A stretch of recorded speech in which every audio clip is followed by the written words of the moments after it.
Frankenstein, the Modern Prometheus, by Mary Shelley. Chapter 19. London was our present point of rest. We determined to remain several months in this wonderful and celebrated city.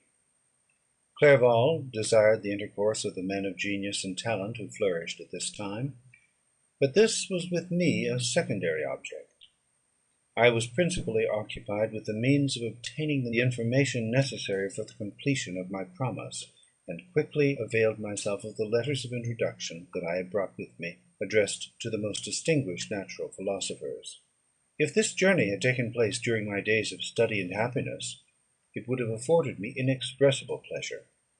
But a blight had come over my existence, and I only visited these people for the sake of the information they might give me on the subject in which my interest was so terribly profound.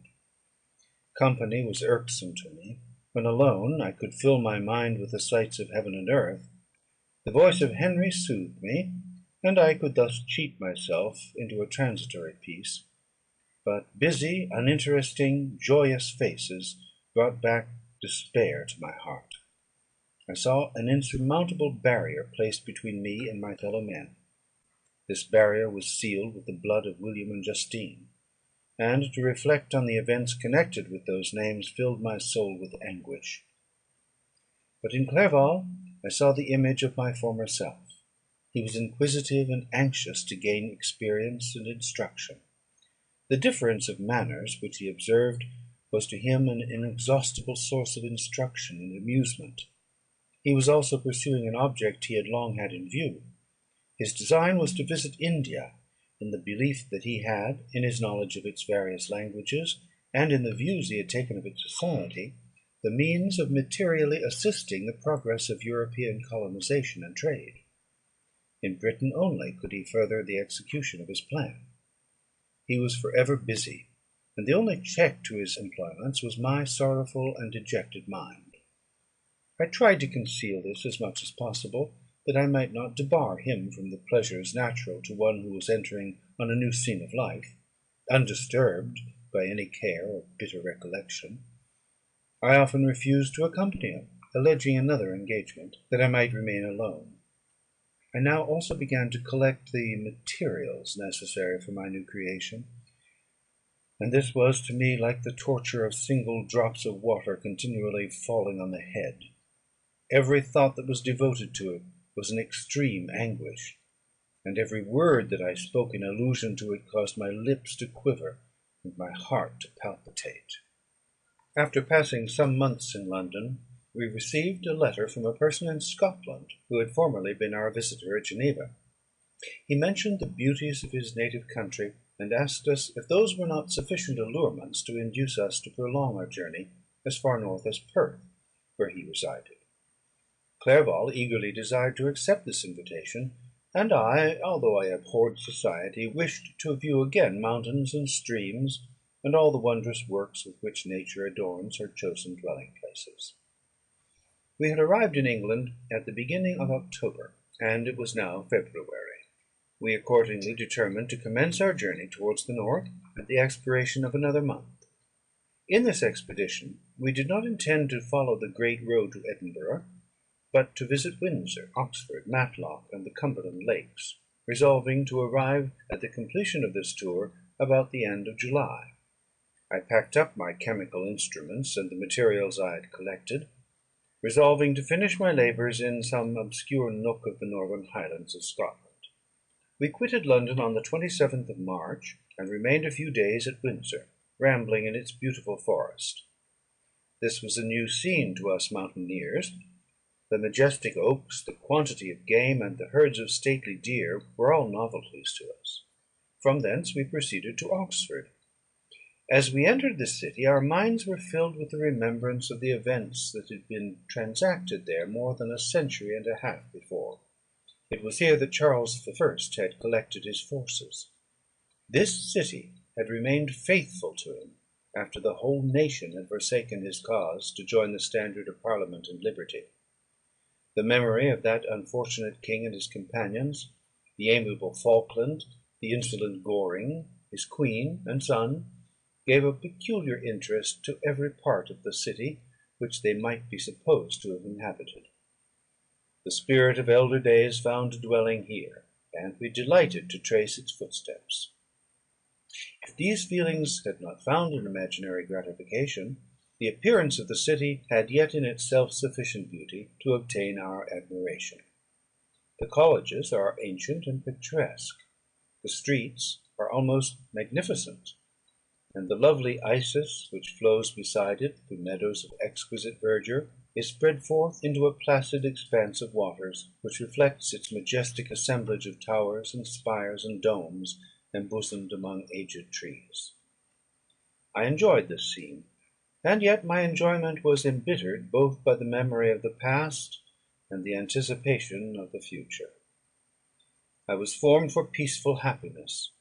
During my youthful days, discontent never visited my mind; and if I was ever overcome by ennui, the sight of what is beautiful in nature, or the study of what is excellent and sublime in the productions of man, could always interest my heart and communicate elasticity to my spirits. But I am a blasted tree; the bolt has entered my soul, and I felt then that I should survive to exhibit what I shall soon cease to be, a miserable spectacle of wrecked humanity, pitiable to others and intolerable to myself. We passed a considerable period at Oxford, rambling among its environs, and endeavouring to identify every spot which might relate to the most animating epoch of English history. Our little voyages of discovery were often prolonged by the successive objects that presented themselves. We visited the tomb of the illustrious Hampden, and the field on which that patriot fell. For a moment my soul was elevated from its debasing and miserable fears, to contemplate the divine ideas of liberty and self-sacrifice, of which these sites were the monuments and the remembrancers. For an instant I dared to shake off my chains, and look around me with a free and lofty spirit. But the iron had eaten into my flesh, and I sank again, trembling and hopeless, into my miserable self. We left Oxford with regret, and proceeded to Matlock, which was our next place of rest. The country in the neighbourhood of this village resembled to a greater degree the scenery of Switzerland, but everything is on a lower scale, and the green hills want the crown of distant white Alps, which always attend on the piny mountains of my native country. We visited the wondrous cave and the little cabinets of natural history, where the curiosities are disposed in the same manner as in the collections at Cerveau and Chamonix. The latter name made me tremble when pronounced by Henry, and I hastened to quit Matlock, with which that terrible scene was thus associated. From Derby, still journeying northward, we passed 2 months in Cumberland and Westmoreland. I could now almost fancy myself among the Swiss mountains. The little patches of snow which yet lingered on the northern sides of the mountains, the lakes, and the dashing of the rocky streams, were all familiar and dear sights to me. Here also we made some acquaintances, who almost contrived to cheat me into happiness. The delight of Clerval was proportionably greater than mine. His mind expanded in the company of men of talent, and he found in his own nature greater capacities and resources than he could have imagined himself to have possessed while he associated with his inferiors. "I could pass my life here," said he to me, "and among these mountains I should scarcely regret Switzerland and the Rhine." But he found that a traveller's life is one that includes much pain amidst its enjoyments. His feelings are for ever on the stretch, and when he begins to sink into repose, he finds himself obliged to quit that on which he rests in pleasure for something new, which again engages his attention, and which also he forsakes for other novelties. We had scarcely visited the various lakes of Cumberland and Westmoreland, and conceived an affection for some of the inhabitants, when the period of our appointment with our Scotch friend approached, and we left them to travel on. For my own part, I was not sorry. I had now neglected my promise for some time, and I feared the effects of the demon's disappointment. He might remain in Switzerland and wreak his vengeance on my relatives. This idea pursued me and tormented me at every moment from which I might otherwise have snatched repose and peace. I waited for my letters with feverish impatience. If they were delayed, I was miserable and overcome by 1,000 fears; and when they arrived, and I saw the superscriptions of Elizabeth or my father, I hardly dared to read and ascertain my fate. Sometimes I thought that the fiend followed me, and might expedite my remissness by murdering my companion. When these thoughts possessed me, I would not quit Henry for a moment, but followed him as his shadow, to protect him from the fancied rage of his destroyer. I felt as if I had committed some great crime, the consciousness of which haunted me. I was guiltless, but I had indeed drawn down a horrible curse upon my head, as mortal as that of crime.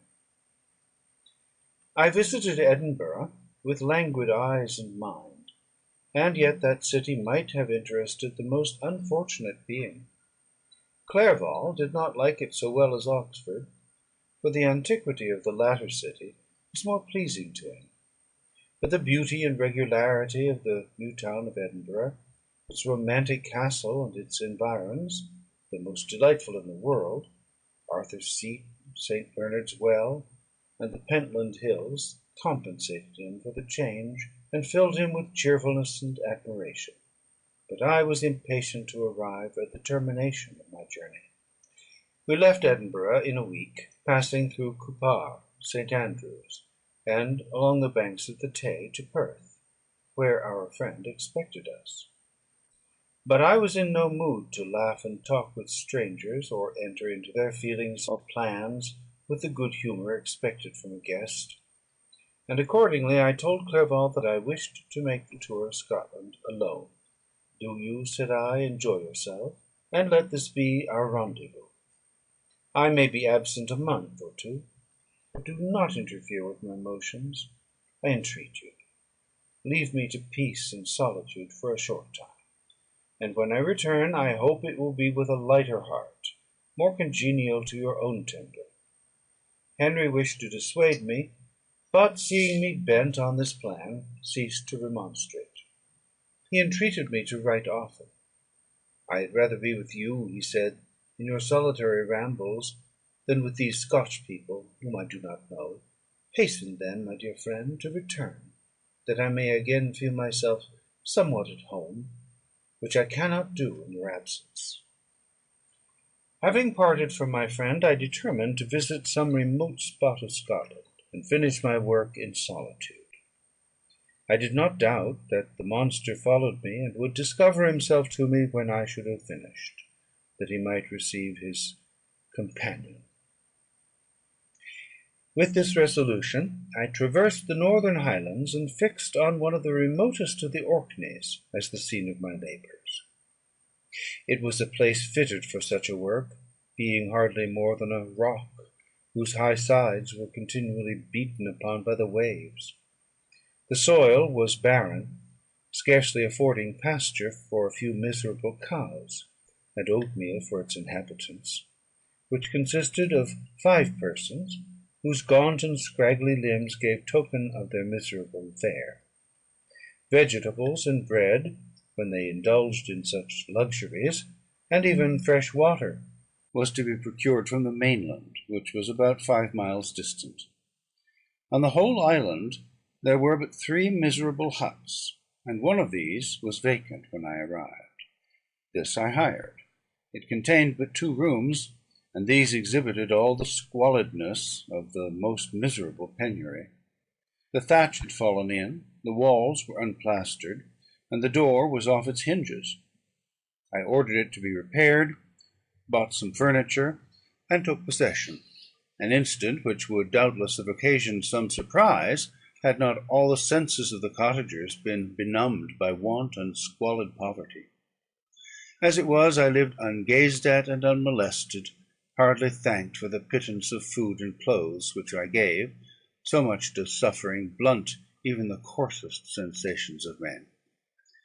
In this retreat I devoted the morning to labour; but in the evening, when the weather permitted, I walked on the stony beach of the sea, to listen to the waves as they roared and dashed at my feet.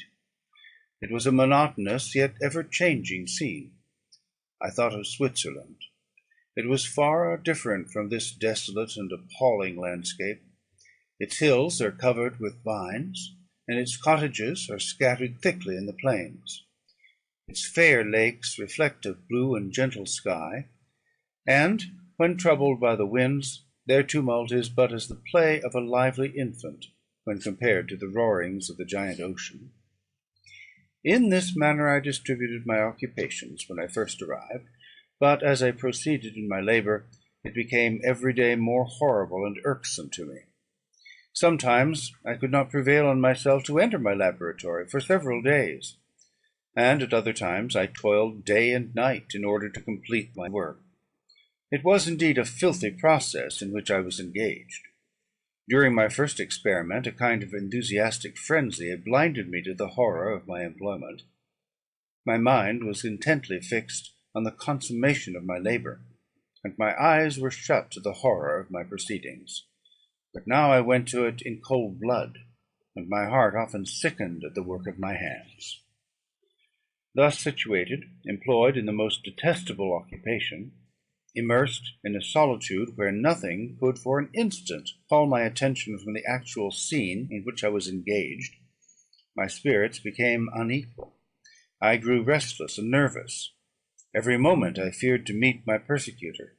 Sometimes I sat with my eyes fixed on the ground, fearing to raise them, lest they should encounter the object which I so much dreaded to behold. I feared to wander from the sight of my fellow creatures, lest, when alone, he should come to claim his companion.